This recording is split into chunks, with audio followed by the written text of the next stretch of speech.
बच्चों, आज हम अंतर्राष्ट्रीय भुगतान की विधियों के बारे में पढ़ेंगे। Method of international payment.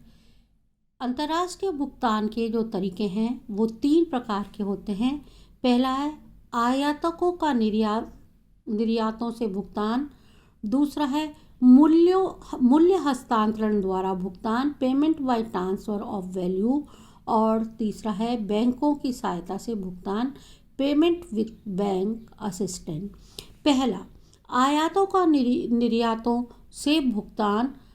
इसमें 2 पार्टीज, 3 पार्टीज और 4 पार्टीज के द्वारा ये भुगतान बताया गया है। मैं आपको इसे उदाहरण के द्वारा समझा देती हूँ। पहला, मान लीजिए जैसे 2 कंट्री है, एक भारत और दूसरी है अमेरिका। भारत के ए व्यापारी और अमेरिका के बी व्यापारी के अंतर्गत बिजनेस हो रहा है। भारत का ए व्यापारी ने अमेरिका से रेडीमेड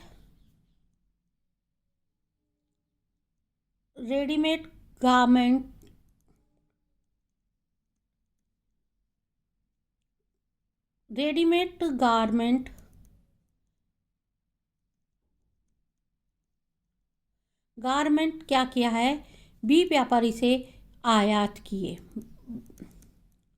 भारत ने रेडीमेड गारमेंट आयात किए और ए ने ही उतने ही मूल्य का वस्त्र जो है वो एक्सपोर्ट कर दिया बी को। तो जो इसका मूल्य था, मान लीजिए मूल्य था 10 लाख रुपए मान लेते हैं अपन, और इतने के ही 10 लाख के उसने कपड़ा वो कर दिया। तो एक कंट्री से दूसरी कंट्री में इस तरह का वो हो गया। आपको ये दिखा उदाहरण पूरा।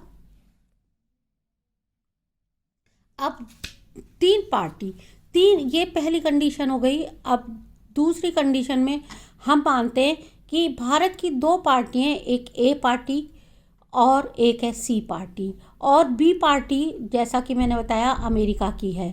अब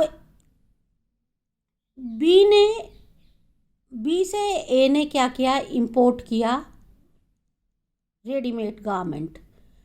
अब पहली पार्टी इसको पेमेंट कर दे, जबकि सी ने एक्सपोर्ट किया था बी को।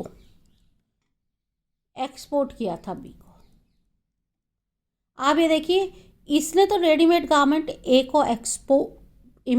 ने इंपोर्ट किए हैं और सी ने एक्सपोर्ट किए हैं 10,000 मूल्य वही रहेगा, 10,000 मूल्य का बी को एक्सपोर्ट किया है। अब तरीके से तो ये होना चाहिए कि बी सी को 10 लाख दे और ए बी को 10 लाख दे। तो इसको अंतर्राष्ट्रीय स्तर पे ये किया जाता है कि इसको ये जो इम्पोर्टर है ए जो है वो सीधा ही सी को क्या कर देगा, पेमेंट कर देगा। अब आप ये देखिए, इसका पेमेंट इसको मिल गया और इसका पेमेंट इसको मिल गया। आपको ये दिख रहा है। आज मैं 3 पार्टी का ही आपको बताती हूँ, यदि समझ में आएगा तो फिर मैं आपको दूसरा वीडियो डाल दूँगी। अब सी के अंदर 4 पार्टियों के अंदर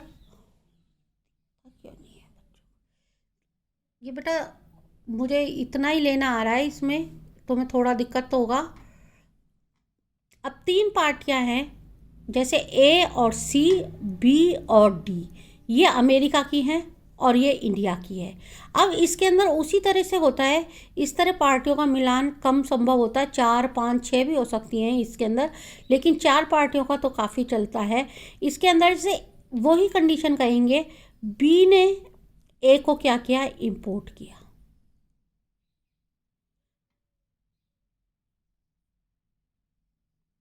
है ना, पीओआर इंपोर्ट किया। और डी सी ने डी को एक्सपोर्ट किया। ए ने आयात किया माल बी से और सी ने एक्सपोर्ट किया डी को। अब इनमें इंटरनल ये होता है कि जो चौथी पार्टी है इसने इसको भी माल बेचा, डी ने बी को भी माल बेचा, तो और इधर ए ने सी को माल बेचा। अब ये देखो ये सर्कल चल गया हमारा। ए सी को पेमेंट करेगा, सी डी को पेमेंट करेगा और डी बी को पेमेंट करेगा। तो ए यदि सी को पेमेंट कर दे और डी यदि बी को पेमेंट कर दे तो इस तरह का पूरा साइकिल बन जाएगा और ये पेमेंट हो जाएगा। ये 4 पार्टीज पेमेंट कहलाते हैं।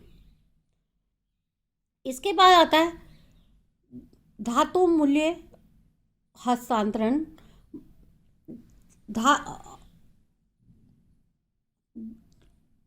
है ना, धातु मूल्य हस्तांतरण द्वारा भुगतान।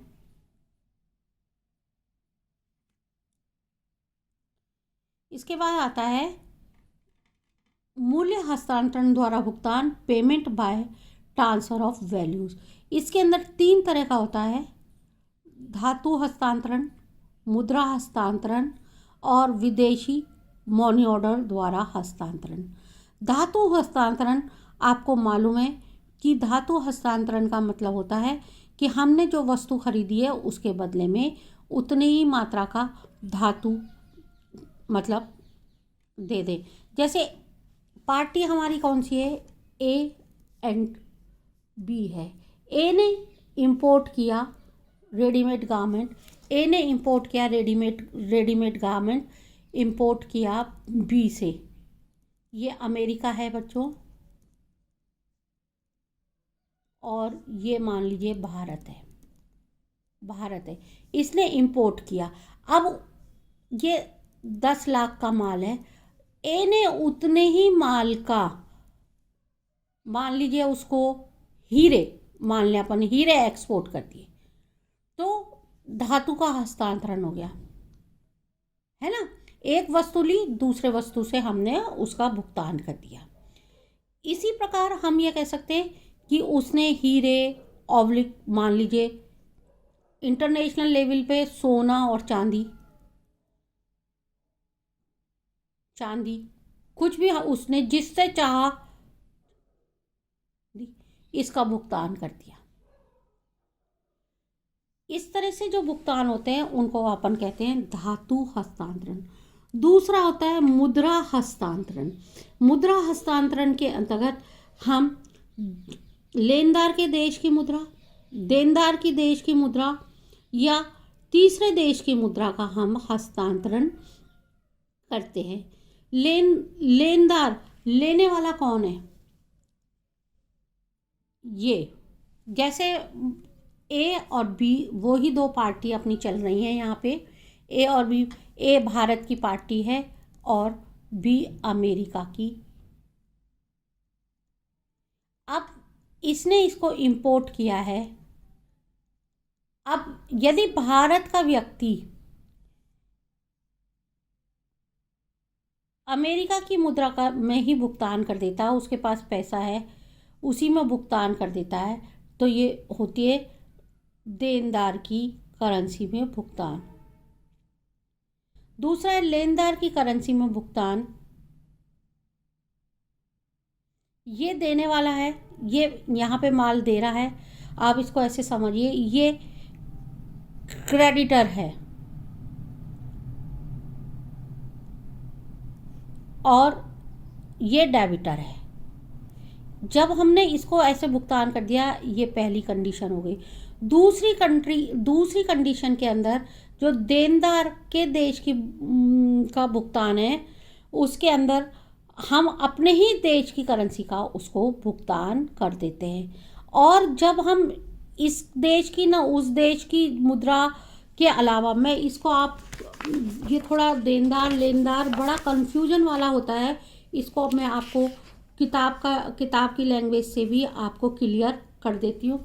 ये देखो, ये नोट्स मैं आपको दिखा रही हूँ, लेनदार के देश की मुद्रा है ना। इसमें लेनदार के देश की मुद्रा का भुगतान देनदार द्वारा किया जाता है। जैसे नेपाल सरकार यदि भारत सरकार को भुगतान करती है तो नेपाल सरकार द्वारा अपने कोषों में से भारत को रुपए प्रदान कर दिए जाएंगे। यह प्राय तभी संभव होगा जब देनदार के पास लेनदार के देश की मुद्रा उपलब्ध हो। जैसे फॉर एग्जाम्पल, जैसे मैंने आपको यहाँ पे बताया, ए ने मान लिया, अब ए जो भुगतान कर रहा है इंपोर्ट को, बी को भुगतान करना है तो बी के करेंसी को वो दे देगा।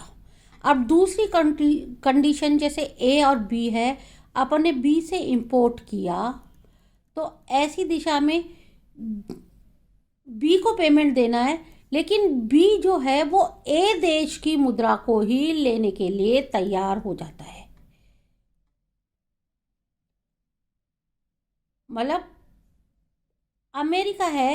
अमेरिका जो है वो रुपए में पेमेंट ले लेता है, ये वाली कंडीशन। इसके अंदर जो ए है, पहली कंडीशन में जो ए है वो यहाँ पे डॉलर में भुगतान देगा, ऐसे समझो। अब तीसरी जो अपनी कंडीशन है, तीसरी कंडीशन जो मैं आपको बता रही हूँ, ये वाली बच्चों, तीसरे देश की मुद्रा के अंतर्गत ए और बी दो पार्टी हैं, इन्होंने इंपोर्ट किया, वही सेम कंडीशन दोनों वहाँ की हैं। तो ए और बी, अमेरिका और यहाँ पे हम ये मान लेते हैं बी पार्टी मान लीजिए नेपाल है और ए पार्टी है भारत।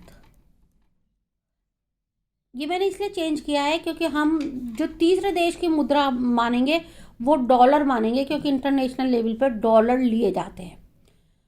डॉलर को ही ये सौभाग्य प्राप्त होता है जिसे हर कोई कंट्री लेना पसंद करती है। तो ये तीसरे देश की मुद्रा डॉलर। अब जब ए पेमेंट करता है तो बी नेपाल की करेंसी ना लेके क्या ले लेता है, डॉलर में भुगतान ले लेता है। ये तीसरे देश की है, भुगतान इसके अंदर होता है, तो ये कहते हैं तीसरे देश की मुद्रा में पेमेंट। ये कैसा समझा मुझे कमेंट करके बताना, तो फिर मैं आगे का भी बना के डालूंगी, नहीं तो PDF नोट्स डालूंगी।